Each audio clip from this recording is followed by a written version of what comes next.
Bueno, buenas noches a todos. Un placer estar nuevamente con ustedes en este proceso formativo.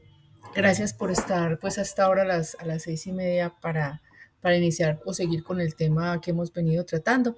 Pero antes tenemos un invitado muy especial, es un compañero de ustedes que ya pues está, creo que ya está como egresado o está a punto pues ya terminó la etapa práctica, ya no le hace falta sino el cartón o creo que ya lo tiene. Entonces, él nos va a compartir su experiencia porque necesitamos motivarnos mucho, muchachos. Necesitamos salir adelante. Este proceso es importante. Este proceso puede cambiar vidas y puede cambiar la vida de todos ustedes. Entonces sí necesitamos como peñiscarnos un poquito más y motivarnos mucho para poder salir adelante y poder terminar exitosamente este proceso. Después de que hable nuestro compañero, seguiremos pues con el tema que hemos tratado, que es el relacionado con las bases de datos. Juan Esteban, buenas noches.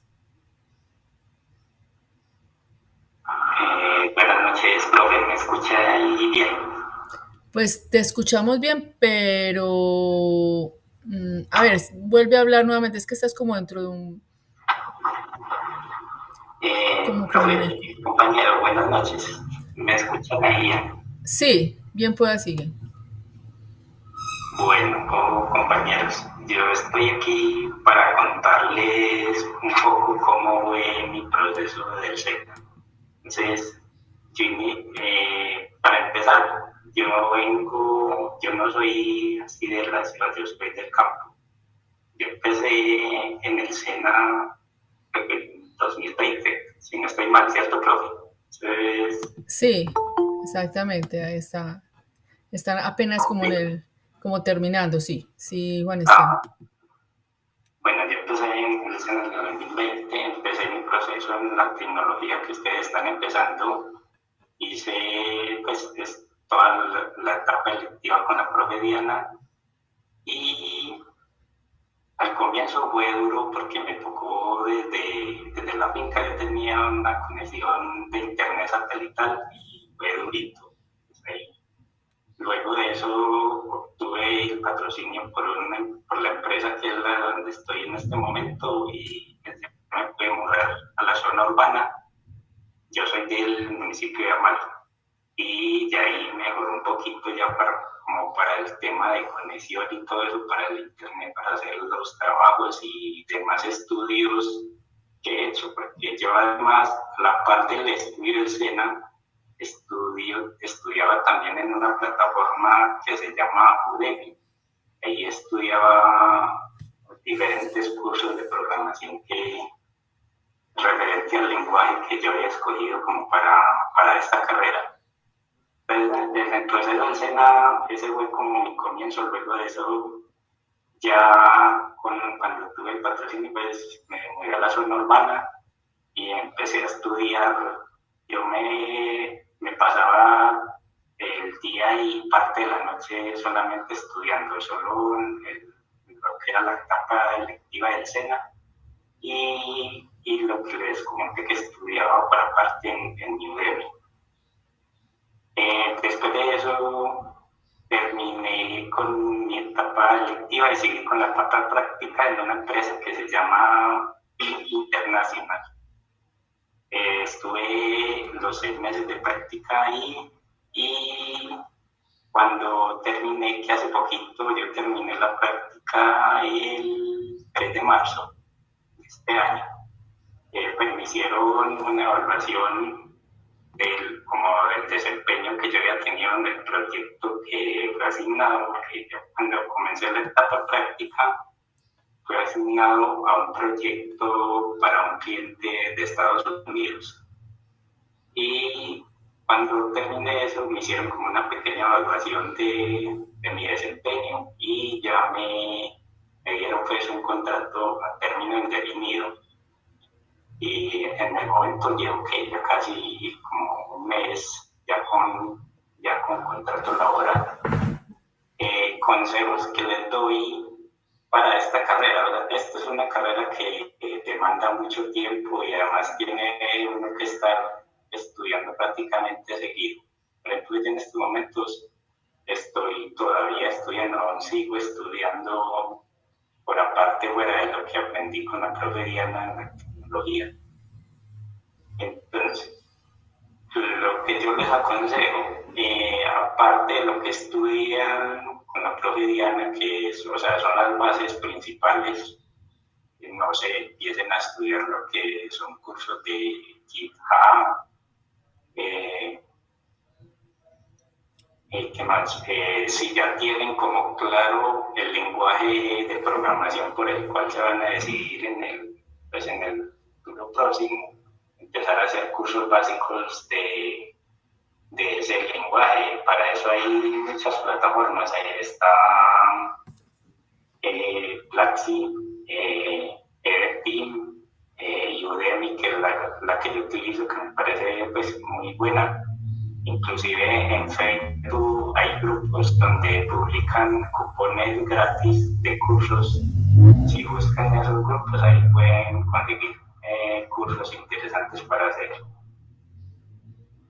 No sé si de pronto algún compañero tiene alguna pregunta o alguna duda que quiera hacer. Lo escucho. Juan Esteban, muchísimas gracias. Y efectivamente, así como Juan Esteban, hay otros, no sé si ustedes recuerdan que el año pasado, a finalizar el año, un egresado estuvo dándonos una conferencia.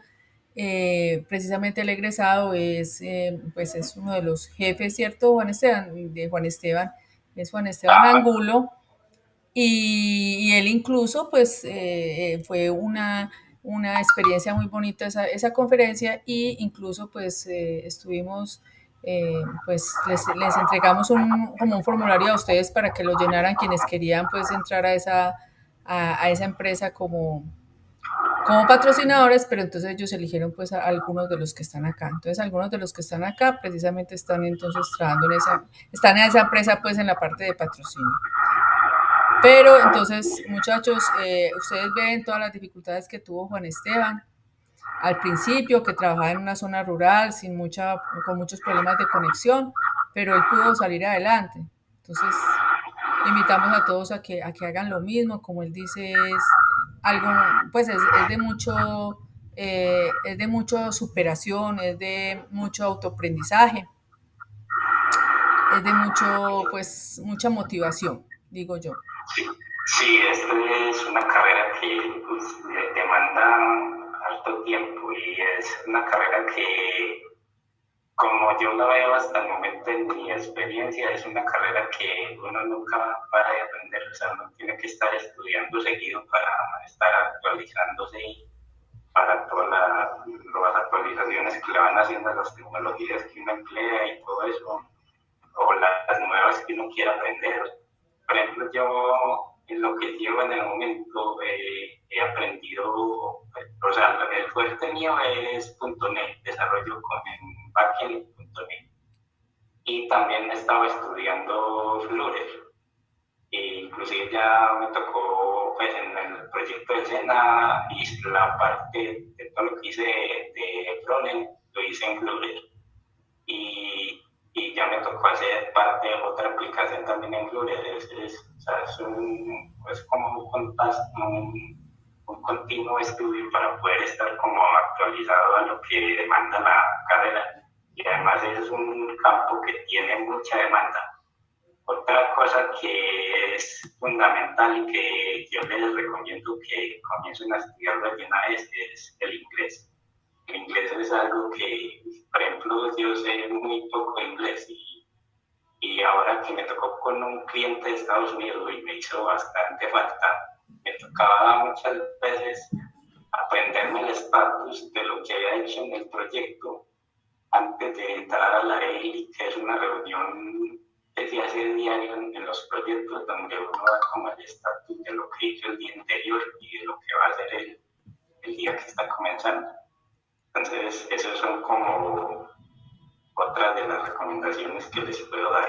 Estudiar mucho inglés, o sea, utilizar las aplicaciones que uno descarga el celular o si están en algún curso de inglés, prestarle mucha atención y bregarlo a aprender porque hace demasiada falta. Y si uno ya sabe inglés, pues va a tener un sueldo todavía mucho mejor. Si uno en el trabajo que tiene, sin tener inglés, le están pagando, por decir un ejemplo, que le paguen por ahí 1.500.000, que es más o menos lo que le pueden pagar en la empresa un junior, depende de la oferta. Si sabe inglés, le pueden pagar hasta 2 y 3 millones, hasta 2,5, 3 millones en la misma oferta de empleo. O sea, el inglés en este es fundamental. No sé si algún compañero tiene alguna inquietud o algo que te aclarar. Juan Esteban, muchas gracias. De pronto alguien tiene alguna inquietud, algo que quiera preguntarle a Juan Esteban. Yo tengo una preguntita, buenas noches. Sí, Alex, bien puedas. Y buenas noches. Vale, gracias. Juan, una pregunta. Digamos que cuando tú estabas en proyectos directamente con la empresa, a ti normalmente te pusieron dependiendo como a las ramas que tú manejaras o directamente dependiendo al proyecto tuviste que capacitarte en esa rama para poder responder. Ok, muy buena pregunta. Bueno, uno cuando ingresa a prácticas, por lo regular le hacen como una pequeña entrevista de más o menos qué tecnologías maneja uno. Y referente a eso, ya lo asignan a un proyecto en ese campo. Por ejemplo, yo como tenía la experiencia mía, la mayoría en backend, con .NET, me asignaron al equipo de ese proyecto, pero al backend, a lo que es .NET, que era en .NET.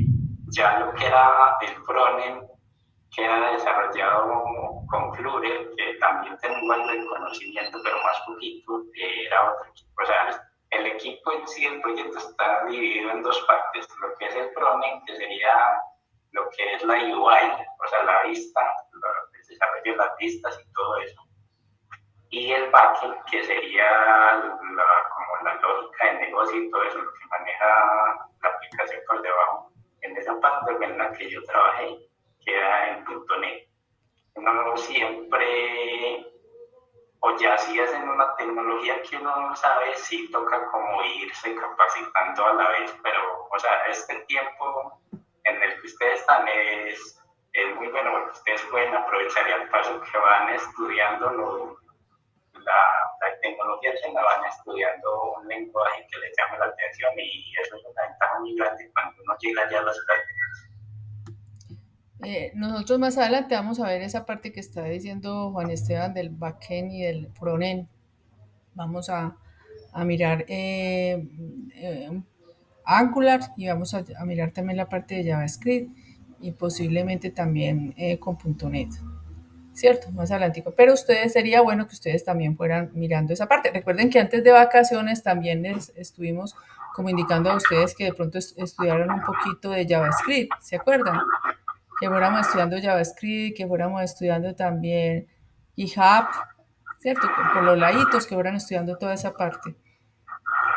Profe, si quiere, yo tengo aquí abierto un proyecto en el que estoy trabajando, pues aparte del que trabajo en la empresa. Si quiere, porque de la empresa no lo puedo mostrar, pero este sí, y les muestro ahí más o menos por encimita cómo es el código y la arquitectura. Ah, bueno, dale, pues, pero el código de la arquitectura, lo que pasa es que el código de la Sí, arquitectura, es, ¿en qué? Ah, bueno, dale, dale, muéstranos, es muéstranos. que ya es un tema avanzado, pero es como para que más o menos tenga más o menos una idea de lo que les estoy Bueno, hablando. sí, pero yo lo que sí quisiera es que como los muchachos pues todavía no llega el tema, que no se vayan a asustar, porque ya Ah, tuve sí, sí. una situación con un alumno y que porque veíamos cosas muy avanzadas y que no sé qué, entonces, Ah, no, no, no, es que todo es como un proceso, o sea, es como para que vean más o menos de lo que les estaba hablando, pero, o sea, para dale, llegar a dale, esto hay que estudiar primero, o sea, todo el exacto, proceso que llevan. sí, exacto. Bueno, entonces sí, si quieres muéstranos. Pero muchachos, recuerden que esto es como para él mostrar pues hasta dónde ha llegado, ¿cierto? Pero que no, pero esto pues vamos a ver algo de eso, posiblemente va a ser no, no pues lo mismo, pero sí podemos verlo en JavaScript y Angular, por ejemplo, la parte de backend y de frontend. Bien puedas, Juan Esteban.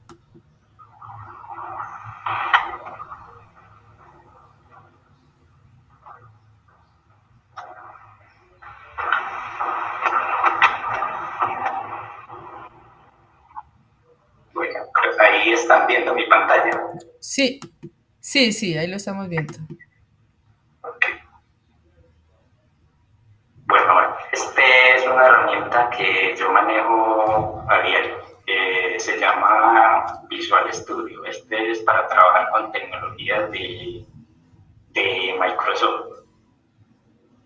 Esto es lo que yo les digo, la parte del backend. Básicamente la aplicación tiene una arquitectura que se llama Clean Architecture. Y básicamente la aplicación está trabajada con el modelo vista controlador. O sea, tiene un controlador de la vista y el modelo que sería esta parte que yo tengo, esta parte que acá. Estos serían como los modelos de la tabla de la base de datos.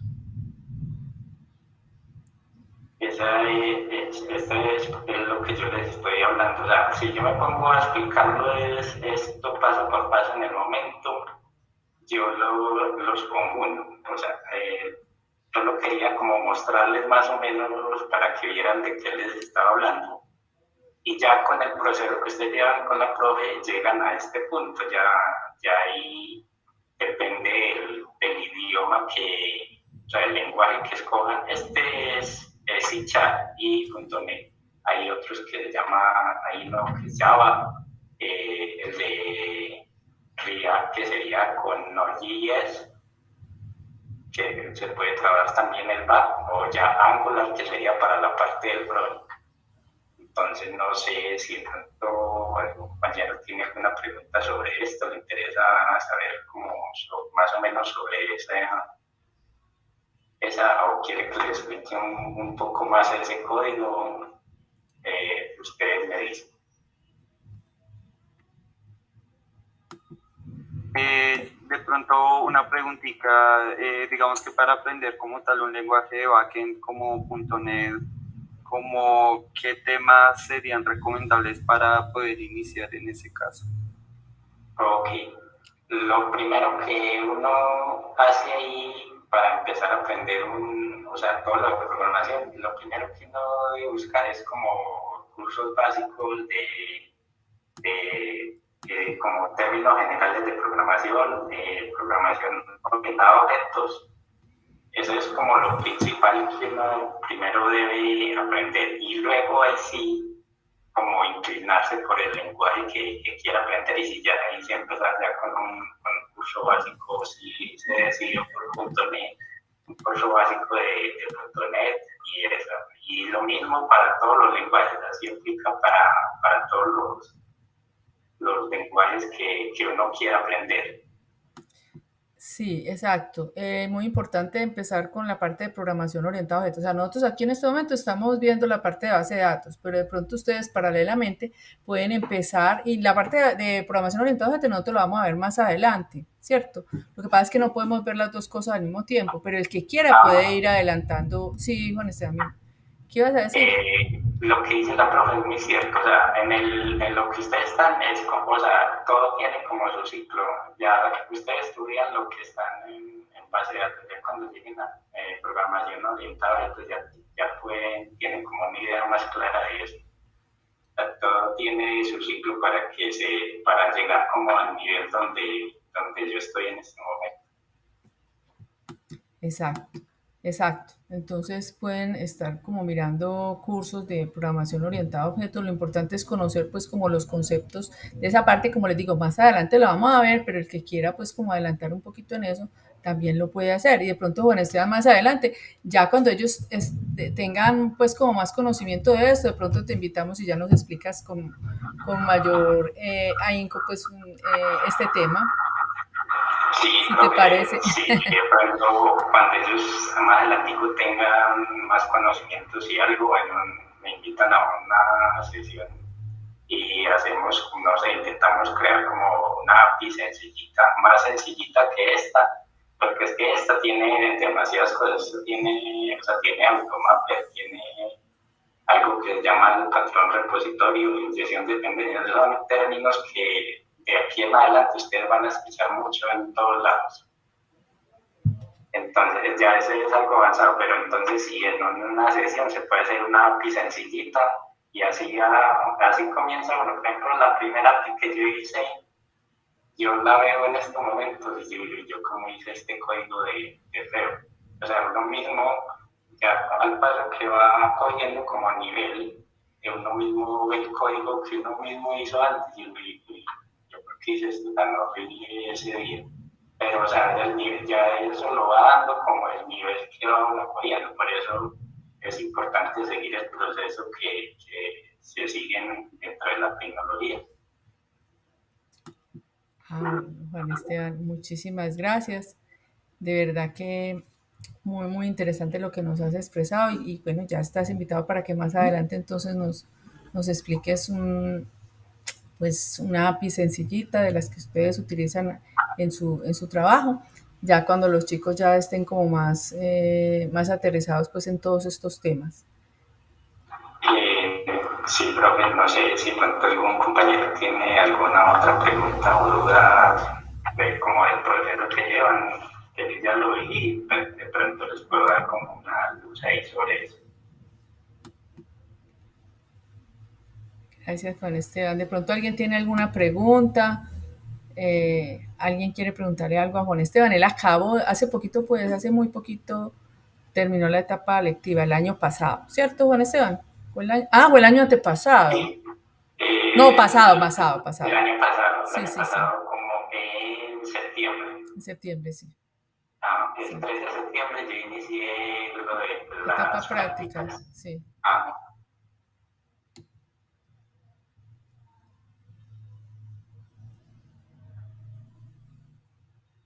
Bueno, Juan Esteban, entonces muchísimas gracias por haber estado en esta conferencia.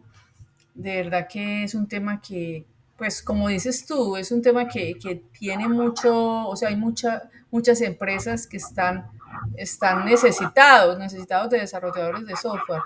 Entonces, sabemos que en esta profesión pues no, nunca vamos a quedarnos sin trabajo porque realmente pues se necesita mucho en la empresa y más en este momento. Entonces yo sí quiero pues como motivar a los muchachos a que sigan adelante en este proceso, a que sigamos el ejemplo de Juan Esteban, que él con todas las situaciones que tuvo de conectividad, pues miren que pudo salir adelante. Entonces para que todo el mundo también lo hagamos. Y como dice Juan Esteban, también la parte de inglés es muy importante. Juan Esteban, muchísimas gracias. ok, profe. Y de pronto, porque no sé si la profe ya les habrá mencionado también la parte que les mencioné al principio de GitHub. Ah, sí, Por aquí en YouTube encuentran muchos cursos de GitHub que, o sea, para uno ingresar a la etapa práctica es algo también fundamental uno tener conocimiento siquiera de los comandos básicos. claro que sí, eso también lo habíamos dicho antes desde el año pasado que empezáramos a estudiar esta parte de GitHub y también vamos a ver eso en algún momento y tal vez vamos a traer a alguien que también nos cuente sobre eso, porque, bueno, hasta el propio Juan Esteban, porque es que muchachos, es para que vean que no solamente somos nosotros los instructores los que conocemos de los temas, sino que los muchachos a medida que van entrando a la tecnología y que van obteniendo ese conocimiento y se van quedando en las empresas, ellos van obteniendo pues como el conocimiento sobre todos estos temas relacionados con el desarrollo de software y también, por ejemplo, con GitHub, que como dice Juan Esteban, es fundamental. Cuando ustedes van a conseguir, pues, a seguir en la etapa práctica, que ellos sepan que ustedes saben manejar el GitHub. Sí, es una herramienta fundamental para este trabajo.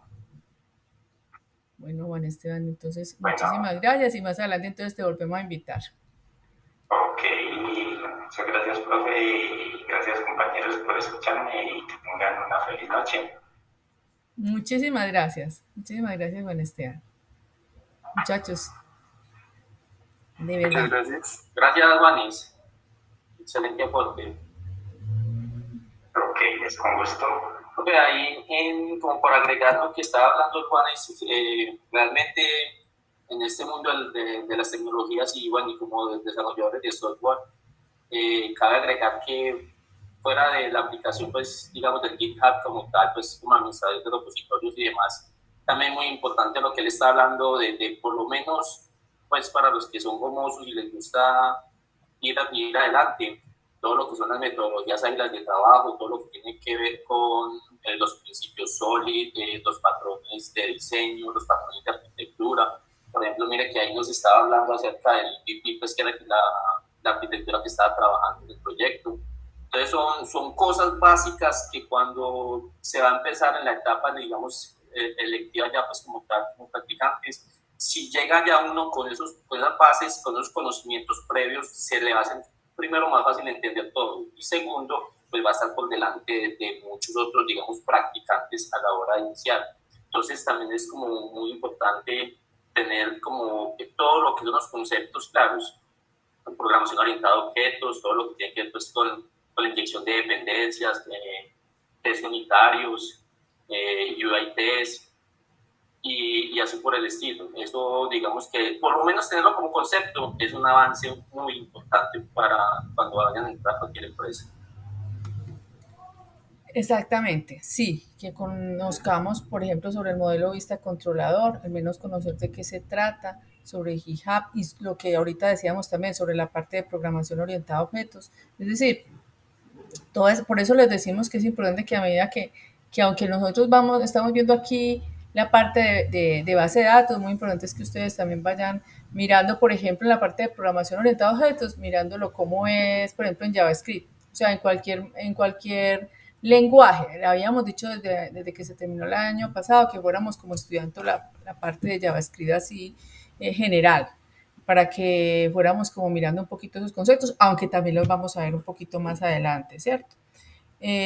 Porque no se pueden ver pues como al mismo tiempo, pero sí es importante todo eso lo que nos ha dicho Juan Esteban y también Cristian, porque Cristian también como él nos comentó hace un tiempo, no sé si ustedes se acuerdan, Cristian ya tiene también mucha experiencia en la parte de programación, en la parte de programación y él también nos puede dar pues unas pautas sobre lo que él ha trabajado hasta este momento pues en la parte de desarrollo de software. Ya tiene bastante experiencia. Entonces, Cristian, de pronto tú más adelante también nos puedes colaborar con algún tema. Bueno, entonces, muchachos, vamos a seguir. Entonces, yo lo que quiero, muchachos, es que estemos muy motivados. Afortunadamente, pues, vinieron, bueno, ahorita fueron 15 personas. Ojalá volvieran a venir. Hay gente como que no ha podido volver a venir, pero entonces, aquí en el tiempo que tenemos, estos 40 minutos, pues, que vamos a tener, vamos a seguir, que yo sé que ustedes ya están, pues, más motivados porque quiero que se motiven mucho. Vamos a seguir con la parte que habíamos dejado, la parte de base de datos. Entonces, muchachos, aquí les voy a compartir la pantalla, porque esta parte de base de datos también es crucial para la parte, como decía ahorita Juan Esteban, la parte del backend, ¿cierto? Que la parte pues donde vamos a guardar la información y nos vamos a conectar con una base de datos. Entonces aquí les voy a compartir un momentico la pantalla para que empecemos como a seguir con ese tema. Permíteme un momento. Entonces, teníamos pues, están viendo ustedes mi pantalla, ¿cierto? ¿Sí la están viendo? Sí, profe. Bueno, entonces muchachos, nosotros estábamos acá, recuerde que nosotros estábamos con este modelo, ¿cierto? Todavía seguimos con este, lo hemos estado haciendo paso a paso, hemos estado creando las tablas, creando consultas, recuerden que, por ejemplo, la vez pasada hicimos 2 consultas, mostrar los profesores con los cursos y esta de mostrar los estudiantes, bueno, lo que pasa es que esa vez lo hicimos, pero no lo guardamos, pero recordemos que estábamos haciendo los profesores con los cursos. Y habíamos dicho que teníamos que enlazar el profesor con el curso, o sea, la clave primaria de este con su respectiva clave foránea. Miremos que lo hicimos así, ¿cierto? Aquí en esta consulta que hicimos, cómo mostrar los profesores con los cursos. Entonces, miramos el nombre del profesor, el nombre del curso, de la tabla profesor, inner join el curso, y luego enlazamos la clave primaria de uno con la clave foránea del otro. O sea, siempre recordemos para que cuando vamos a tener una relación entre 2 tablas, entonces siempre la clave primaria, siempre se relacionan a través de la clave primaria y la clave foránea, ¿cierto? Entonces el código del profesor de aquí, que es clave primaria, con el código profesor de acá, que es su respectiva clave foránea, que en el momento en que se crearon esas tablas, lo que se hizo aquí es que la clave principal de esta tabla se copió acá, ¿cierto? Y esta ya se definió que sería una clave foránea, ¿cierto? Miren que aquí en los índices nos muestran dos.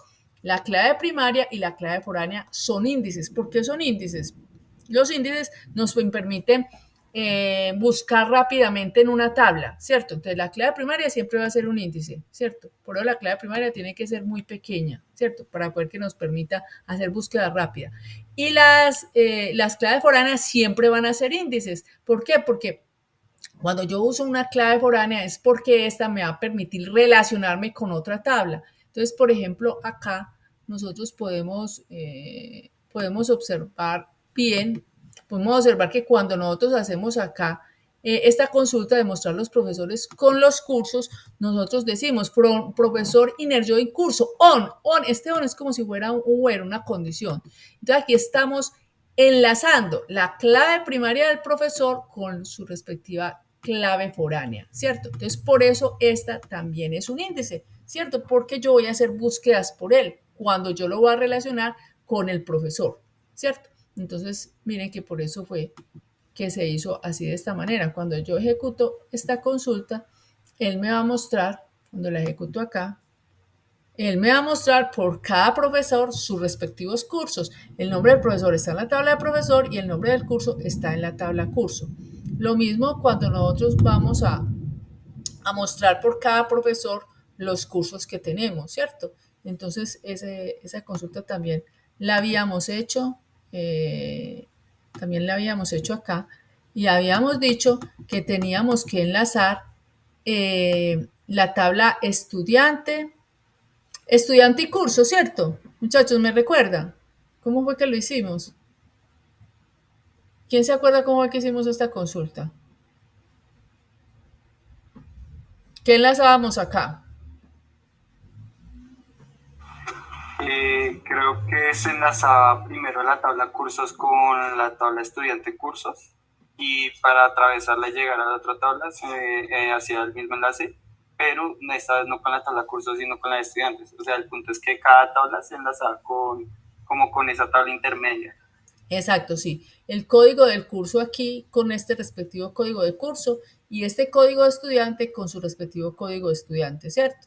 ¿Por qué? Porque cuando yo creo una tabla de intermedia es porque hay una relación de muchos a muchos. Y cuando lo creo, ¿yo qué hago para crearlo?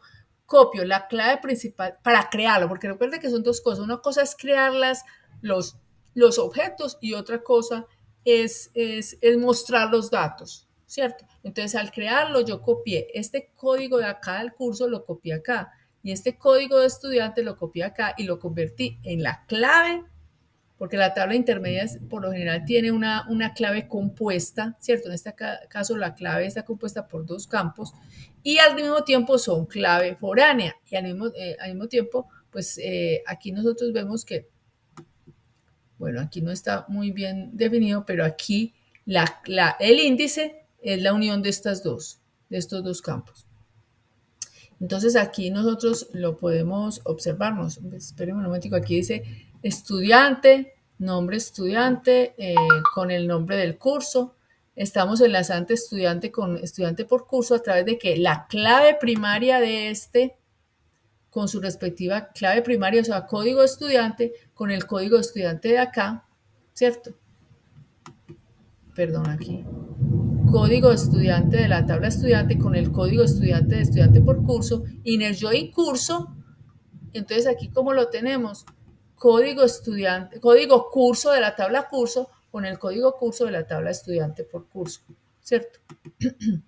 Entonces, aquí como nosotros podemos hacerlo más fácil, hacerlo por partecitas, ¿cierto? Entonces la vez pasada nosotros lo hicimos por partes. Primero, enlazando solamente estudiante con estudiante por curso, o sea, hasta acá, hasta esta parte. Y mirando si así nos, bueno, y aquí nos mostró los nombres de los estudiantes. Recordemos que los nombres de los estudiantes que tienen curso, recordemos que aquí también la vez pasada habíamos dicho que por favor nos mostrara por estudiante curso punto fecha.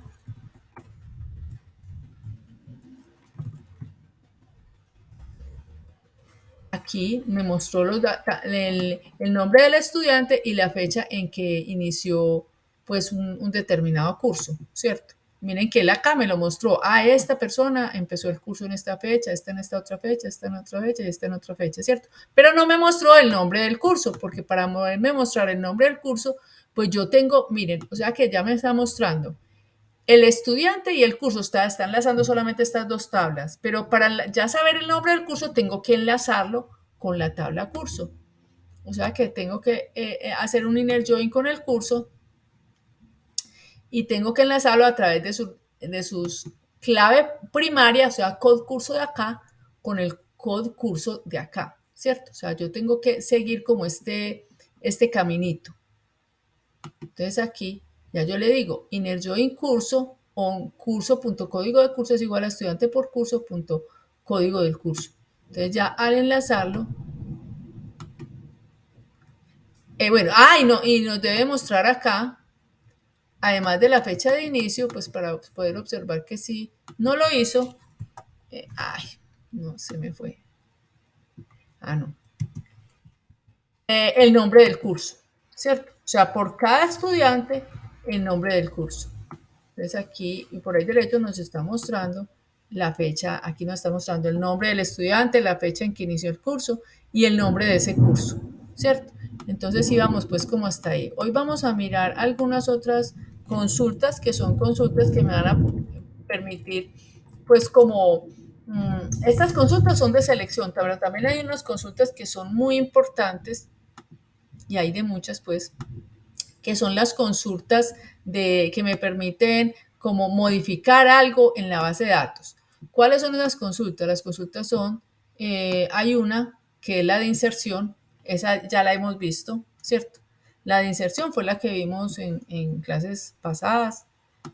Aquí las tenemos cuando estábamos insertando los datos en las tablas, ¿cierto? Recordemos que aquí las teníamos, que estábamos insertando el insertábamos el curso, etcétera, etcétera.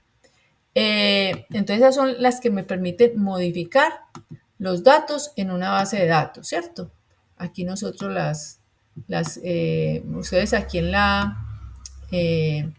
aquí en este documento pueden encontrar el inicio de lo que es el lenguaje de manipulación de datos DML, que permite pues manipular los datos de una base de datos, es decir, insertar, borrar, modificar y consultar. Ya la inserción ya la hemos visto pues mucho. Ahora pues entonces también vamos a ver el update, el delete, bueno, el select también lo hemos visto, entonces vamos a ver un poquito del update y del delete. Entonces aquí nos habló de la inserción de datos pues que ya hemos visto, espero que pues les haya quedado claro. Esto queda claro es con la práctica. Aquí tenemos la de modificación de datos, que es la sentencia update, que se utiliza para realizar modificaciones sobre los datos que se encuentran en los campos de una tabla. Él verifica que no hayan problemas pues valida que los datos no infringen ninguna de las restricciones asociadas a los campos, ¿cierto? Entonces, ¿qué es lo que intenta hacer?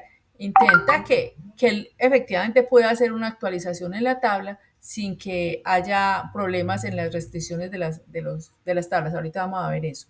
¿Cuál es la sintaxis? La sintaxis es, se coloca la palabra update, el nombre de la tabla, se coloca set, aquí se colocan las columnas que se van a modificar, aquí el nuevo valor y aquí el where. Entonces aquí vamos a copiar un poquito pues esta sentencia. Aquí nos muestran un ejemplo. Se desea modificar la dirección de residencia del médico Antonio Mejía. Su nueva dirección es Avenida Las Flores, con calle 33. La sentencia de modificación de datos sería así. Update, el nombre de la tabla. Set, el campo que se va a modificar. ¿Cierto? Pero entonces si lo colocamos aquí, mire lo que dice, se modificarían todas las direcciones de los médicos. De otro modo, al agregar la condición, se especifican solamente los registros que se van a modificar. O sea, si nosotros colocamos esto, se modificarían todos los médicos, tendrían esta misma dirección. Si tenemos 1000 médicos en la base de datos, a todos se les daría la misma, se les modificaría la misma dirección y sería pues gravísimo para la base de datos, ¿cierto? Pero entonces, ¿qué tenemos que hacer? Tenemos que hacer una de ella a la tabla, un set para hacer la modificación y un where, donde yo le voy a decir a quiénes a los que yo le voy a modificar, donde los nombres sean estos y los apellidos sean estos. ¿Qué opinan ustedes de esta modificación? Si está bien que esta modificación se hiciera así, ¿qué opinan ustedes?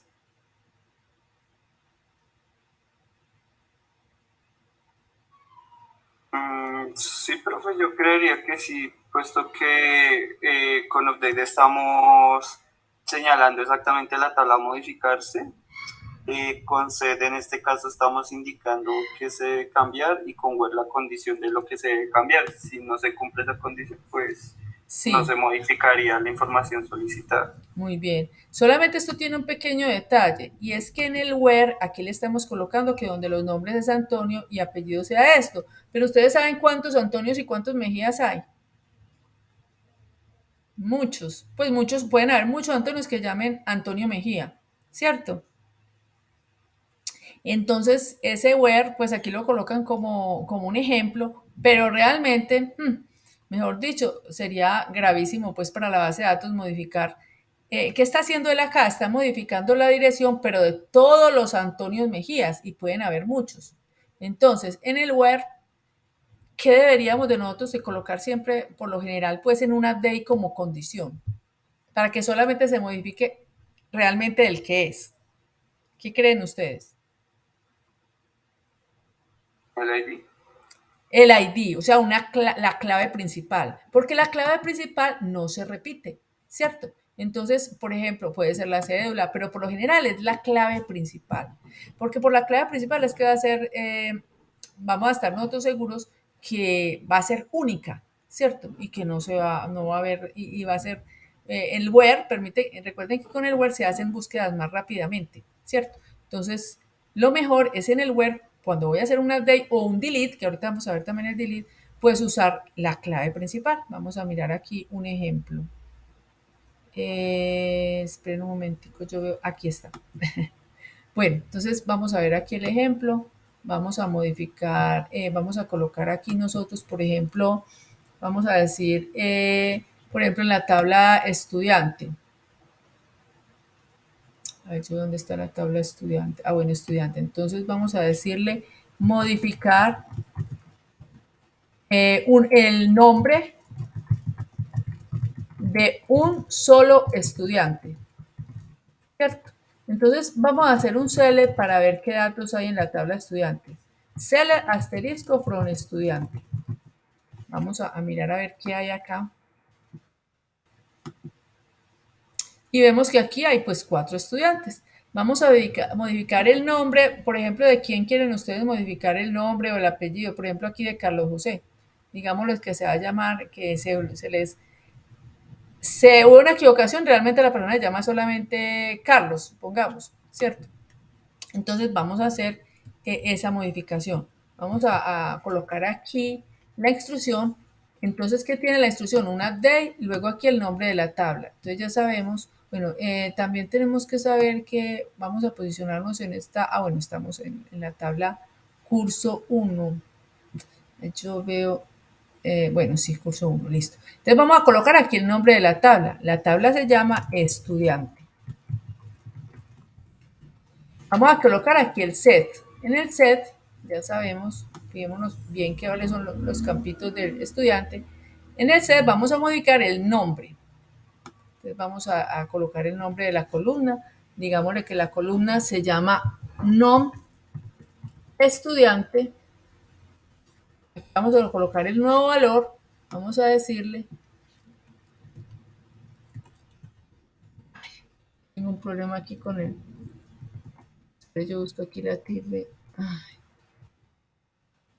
Es esta. Vamos a decirle aquí que se va a llamar Juan, supongamos. ¿Cierto? Y aquí vamos a colocar la condición. Entonces la condición no vamos a colocar ni el nombre ni el apellido, sino el código del estudiante.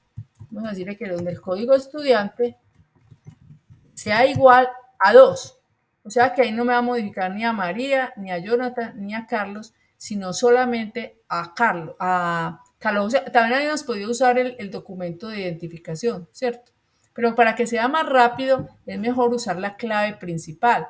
Porque la clave principal, como nosotros observamos acá, en estudiante, tiene un índice que es la clave principal y la clave principal, aquí nos dice índice clave principal y la clave principal acá es el código del estudiante. Entonces la clave principal hace que pueda yo hacer consultas más rápida, o sea que el where puede hacer el where es una condición. Al yo utilizar la clave principal, entonces la consulta se hace más rápida, ¿cierto? Y fuera de eso, yo solamente voy a modificar uno solo. Recuerden, si yo hago esto solamente, él me modifica los registros. Recuerden que cada una de estas es un registro. Entonces me va a modificar los nombres de todas las personas que hay en esta tabla estudiante, ¿cierto? Pero si yo le coloco esta condición donde el código de estudiante sea igual a 2, él solamente me va a modificar este registro, ¿cierto?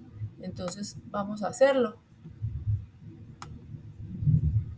Aquí mire que me apareció en verdecito, lo que me indica que ya me lo modificó. Y vamos a decirle que me muestre exactamente ese. ¿Cómo hago yo para que me muestre solamente ese registro que se modificó? ¿Cómo creen ustedes cuál sería la consulta? Para yo ver solamente ese registro de Juan. ¿Cómo podría ser? ¿Qué opinan ustedes? Se podría elegir nom estudiante, o sea, select nom estudiante. Non estudiante, sí. From estudiante. From estudiante, sí. Y sería where Sí. Código estudiante sea y se le colocaría como el ID. Eso, muy bien. Entonces aquí le vamos a decir que nos muestre solamente este. O sea, con esto me mostraría todos los estudiantes, pues yo quiero que me muestre solamente el que tiene código 2. Entonces vamos a decirle que nos lo muestre. Y ya no lo cambió por Juan, ¿cierto? Ya vemos que no tiene el valor de Carlos José. Si yo le digo solamente que nos haga, que nos haga solamente este, que nos haga solamente, pues sin el where, pues él me los va a mostrar todos, ¿cierto? Si yo le digo select asterisco, asterisco from estudiante, sin el where, entonces él me va a mostrar todos los registros de estudiante. Aquí le vamos a decir, que me va a mostrar que el que tiene código 2 ya no se llama Carlos José, sino que se llama Juan, ¿cierto? Entonces ya me hizo la respectiva modificación. Entonces, bueno, eso sería con el update, ¿cierto? Entonces, ¿el que me está haciendo? Se está modificando los datos. Habíamos visto ya lo del insert. Vamos a mirar lo del delete, ¿cierto? Porque el insert ya lo habíamos visto. Entonces, con el update, y vamos a mirar la eliminación de registros. Entonces, la sentencia delete se utiliza para borrar filas de datos de una tabla. El sistema realiza una validación de la integridad referencial antes de ejecutar la acción. Así como con la modificación se debe tener especial cuidado en proporcionar adecuadamente la condición que determine cuál o cuáles registros van a ser borrados. Y él se fija mucho en la integridad referencial. ¿Qué es la integridad referencial? La integridad referencial me permite a mí, pues, mirar lo que son las relaciones. Es decir, vamos a tratar de hacer algo. Vamos, antes de mirar lo que es la integridad referencial, vamos a hacer un ejemplo con esto, pues, para que nos quede como más claro. Permíteme un momento. Vamos a mirar nuevamente el documento y hacemos un delete y luego miramos lo de la integridad referencial. Aquí dice, se desea retirar de la base, miren lo que es la sintaxis. Esta es la sintaxis, un delete, un from y un where, ¿cierto? No se coloca por acá, aquí se coloca el where, o sea, cuál es el que se va a borrar, porque ya borrarlo de la base de datos. Un from que me va a permitir borrar de qué tabla se va a borrar, ¿cierto? Y aquí en el delete no hay nada, pues, porque no vamos a, eh, o sea, no se va a mostrar nada, sino que simplemente se va a borrar, se va a ejecutar una acción sobre la base de datos. Entonces aquí dice, se desea retirar de la base de datos el médico Germán Fernández con registro este. La sentencia de modificación o de borrado es este. Entonces miren que él aquí me dice, from médico, donde los nombres sean estos, los apellidos sean estos y el registro sea este. Aunque no es necesario proporcionar todos los datos, se debe asegurar que la condición filtra únicamente el o los registros que se desean eliminar. Se recomienda entonces realizar una consulta previa y realizar la misma condición para filtrarlo posteriormente. Entonces, realmente lo que se necesita es primero consultar exactamente qué es lo que yo voy a borrar antes de mirar si sí, de hacer el borrado, ¿cierto? Pues porque ya el borrado es definitivo, ¿cierto? O sea, ya tendría, obviamente todas las bases de datos tienen que ser copia de seguridad, ¿cierto? Pero de todas maneras, pues ya eso sería como un proceso adicional, ¿cierto? Entonces, esta sería el delete. Y este delete también se debe hacer, si yo quiero borrar un solo registro, pues aquí en el where, por ejemplo, este nombre y apellido no se necesitarían siempre y cuando este campo de acá es la clave primaria de la tabla. Por ejemplo, acá, vamos a mirar acá algo. Yo digo, bueno, yo voy a borrar, vamos a borrar este registro, ¿cierto? Entonces ya vamos a decir, borrar un registro de la tabla estudiante. Entonces vamos a colocar aquí las instrucciones. La palabra delete, el nombre de la tabla, ya sabemos que la tabla se llama estudiante. De estudiante, entonces vamos a colocar la condición, vamos a colocar esta misma condición, esta que tenemos aquí, vamos a borrar este mismo estudiante, o sea, el estudiante número 2, ¿cierto? O sea, que va a ser este estudiante el que vamos a borrar, a Juan. Vamos a ejecutarlo, a ver qué pasa. Ejecutémoslo. Entonces, miren, aquí me salió un error. ¿Sí ven el error? Delete from estudiantes, donde estudiantes igual a 2. Hay un error. No puede borrar o actualizar porque hay un foreign key. Entonces recuerden que ese error nos aparecía también con el insert, ¿cierto? Entonces hay que mirar aquí, bueno, nosotros aquí, ¿qué estamos borrando? Estamos borrando el estudiante que tiene código 2. No me lo está dejando borrar. Vamos a ver por qué. Entonces hay que mirar el modelo relacional. Entonces resulta que si dice que hay un problema de foreign key, quiere decir que este código, un código estudiante, o sea, el estudiante número 2 está matriculado en un curso y por lo tanto yo no lo puedo borrar. No puedo borrar un estudiante que está matriculado en este curso, ¿cierto? Ese no lo puedo borrar, ¿por qué? Porque por la integridad referencial, ¿cierto? Porque me quedarían las tablas cojas, ¿cierto? Si se borra este registro de acá y resulta que está matriculado, porque esta tabla que tenemos intermedio es como la tabla de matrícula, ¿sí? Aquí le estamos diciendo a cada estudiante cuál es el curso en el que está matriculado.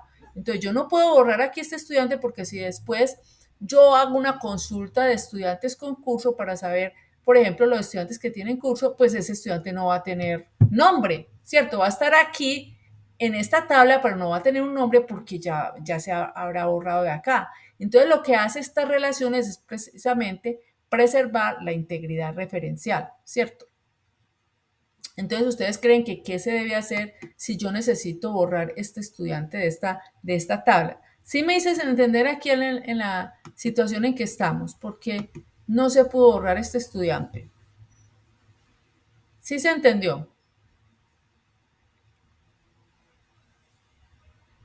Sí, muchachos, sí me están Profe, pues más o menos para parafrasear lo que dices, no se, o sea, digamos que no se puede borrar porque ambas tablas están conectadas por esa tabla intermedia. Es decir, que si solo se borrase el registro de una sola tabla, quedaría inestable y es por eso que la función no lo permite. O sea, según yo, lo que creo que se debe hacer es como hacer un puente entre ambas tablas para que se borre la información y cuando se haga, pues obviamente la información desaparecería de ambos lados, es lo que yo entiendo. Sí, o sea, primero, o sea, cuando yo tengo una tabla con, por ejemplo, esta tiene cardinalidad, miren que esta es la que tiene cardinalidad 1, esta también tiene aquí cardinalidad 1. Entonces, cuando yo quiero borrar, por ejemplo, un estudiante, ¿cierto?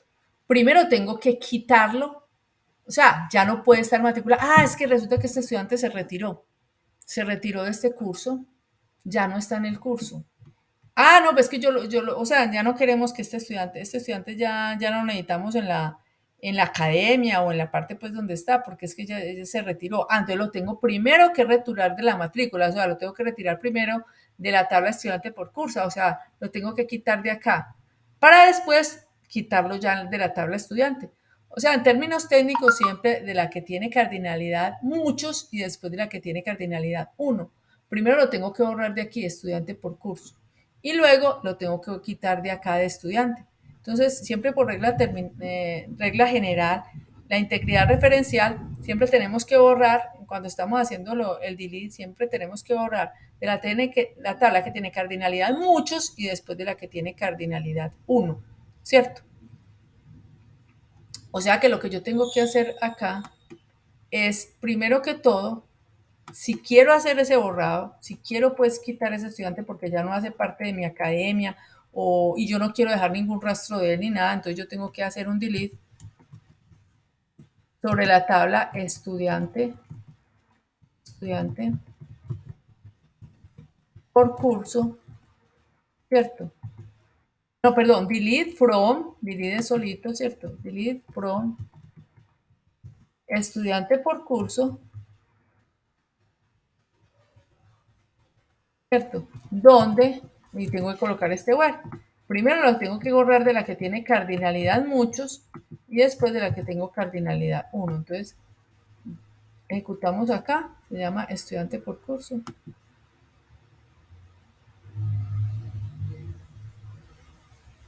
Ay, perdón, aquí me equivoqué porque en la tabla estudiante por curso no se llama así. Vamos a mirar cómo se llama el campito. Tienes este nombre. Entonces vamos a darle el nombre que tiene. El código, o sea, acá en esta parte se llama es código estudiante, este es el nombre que tiene. Entonces vamos a darle el nombre. Se llama, estudiante por curso, se llama código estudiante.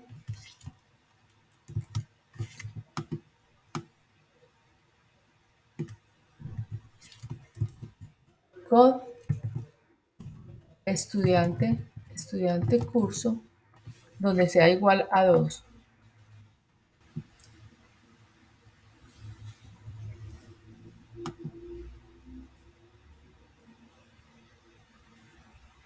Bueno, aquí me equivoqué otra vez, qué pena.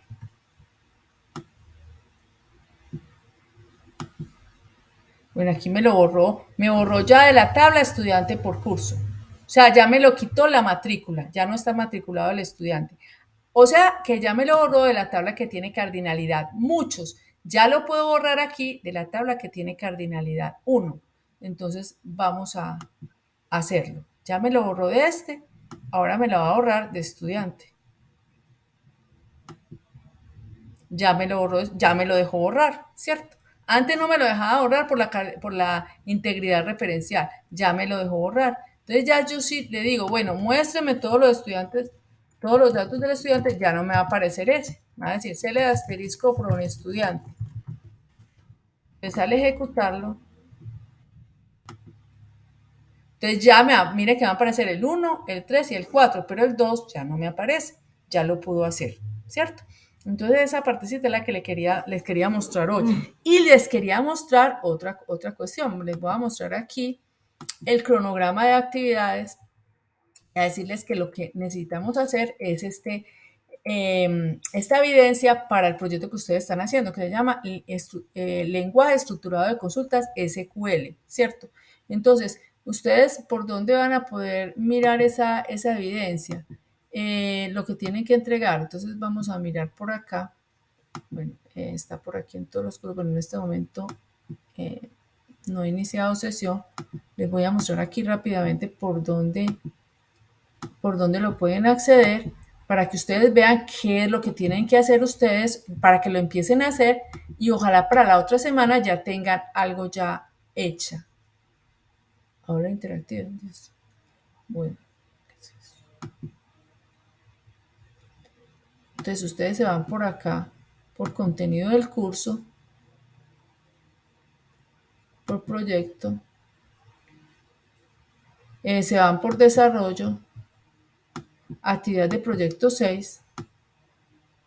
Ustedes pueden ver puesto el material de información y aquí ven la evidencia que tienen que entregar, ¿cierto? Entonces aquí le dan clic y lo bajan. ¿Ustedes qué van a encontrar en esa evidencia? Yo ya lo tengo acá. ¿Qué van a encontrar en esa evidencia? Vamos a darle cancelar. Y aquí ustedes entregan, ustedes observan lo que se tiene que hacer. Aquí muestran lo que deben hacer. Entonces, con base en las técnicas aprendidas en el objeto de aprendizaje del lenguaje estructurado de consultas SQL, empiece a realizar un documento con los ejercicios pues, de la base de datos en el proyecto de desarrollo, ¿cierto? Entonces, hacer el diseño de las tablas usadas en el proyecto de desarrollo en curso, realizado en cualquiera de las herramientas, puede ser en MySQL o puede ser en cualquier otra, pues, pero hasta ahora, pues, solo hemos visto solamente en MySQL, ¿cierto? Entonces, es crear las tablas, ¿cierto? Entonces, hay que crear las tablas, crear el diseño de las tablas. O sea, ¿qué es crear el diseño de las tablas? Es crear el modelo relacional, pero ya aquí en SQL. ¿Cómo lo van a crear? Así como lo hemos definido pues hasta el momento, ¿cierto? Incluso aquí está el ejemplo, ¿cierto? Es crear las tablas. Ahorita vamos a mirar el ejemplo. Crear consultas de inserción y actualización de cada una de las tablas creadas, o sea, lo que vimos hoy, ¿cierto? Crear 5 consultas de selección de más de una tabla, que fue lo que vimos la clase pasada, lo que vimos ahorita al principio. 2 consultas de agrupamiento, que lo vamos a ver pues en la próxima semana, igual que las subconsultas. 3 procedimientos almacenados, que también lo vamos a ver en clases posteriores. 2 funciones y un trigger, ¿cierto? Aquí muestran un ejemplo, ¿cierto? ¿Cuál es el ejemplo? El que estamos viendo, ¿cierto? Este es el modelo relacional. En este mismo documento se muestra el ejemplo que les puede servir a ustedes de base, ¿cierto? Bueno, aquí falta una cosita y es cómo borrar pues la tabla. Pero aquí está, ¿qué es lo que deben hacer ustedes para su proyecto? Las instrucciones para crear las tablas, para insertar los registros de cada una de las tablas. O sea, lo mismo que hemos estado viendo hasta ahora, ¿cierto? Hacer consultas de más de 2 tablas, consultas de selección, ¿cierto? Bueno, aquí las consultas de agrupamiento que las vamos a ver más adelante. Luego las consultas luego vamos a crear unos procedimientos almacenados que también los vamos a ver más adelante. Vamos a ver pues unos, fuera de los procedimientos almacenados, vamos a ver también lo que son las funciones. Y vamos a ver también los que son los triggers, ¿cierto? Pero por ahora ustedes pueden ir haciendo la primera parte, ¿cierto? La primera parte, ¿qué es? Este modelo. A cada uno les dieron algunas indicacioncitas, pues a los que no se les dieron indicaciones porque está bien todo, ¿cierto? Pero casi que a la mayoría se le hizo alguna indicación a través de la plataforma del modelo entidad-relación, el modelo relacional que ustedes tienen, alguna pequeña recomendación se les hizo, ¿cierto? Entonces, que ustedes tengan eso, que hagan las tablas a través de estas instrucciones que llaman DDL, o sea, Data Definition Language. Luego, crear las tablas, insertar en esas tablas, y luego hacer consultas de selección. Esa parte la pueden ir haciendo. Y por favor, para que la hagan para la otra semana, ¿cierto? Esa era la partecita pues que quería pues como mostrarle. La otra semana ya seguiríamos pues con más consultas. Entonces, ¿cuál es la idea, muchachos? Que lo hagan primero para esto, o sea, que lo hagan, que lo entiendan, y luego lo hagan para su proyecto. ¿Les parece?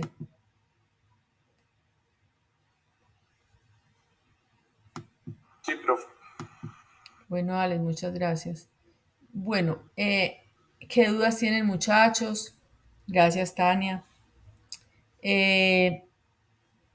Listo, Flor, muchas gracias.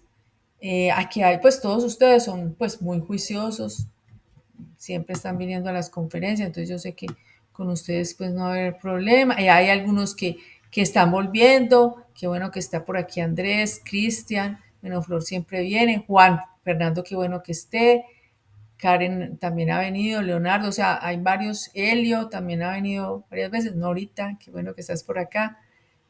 Sandra, muy juiciosa, junto con Diana. Diana está por aquí. Ay, Diana no está. Bueno, pero Diana casi por lo general siempre pues está. Entonces, muchachos, que bueno, todos los que por lo general siempre vienen y los que se están volviendo están volviendo a venir. Entonces, muchachos, un abrazo para todos. Por favor, entreguen ese modelo relacional para la otra semana ya listo y ojalá ya creadas las tablas. Es muy sencillo crear las tablas. Entonces, les pido el favor que hagan esas tablas para la otra semana. Listo. Muchas gracias a todos. ¿Alguna duda, algo que quieran decir? Bien puedan. Muchas gracias, problema. Bueno, Cristian, muchas gracias, Cristian.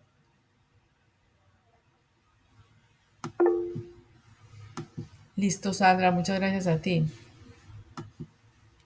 Profe, gracias, buenas noches. Bueno, Helio, que estés muy bien. Gracias a todos. Gracias, feliz noche para todos. Bueno, feliz noche.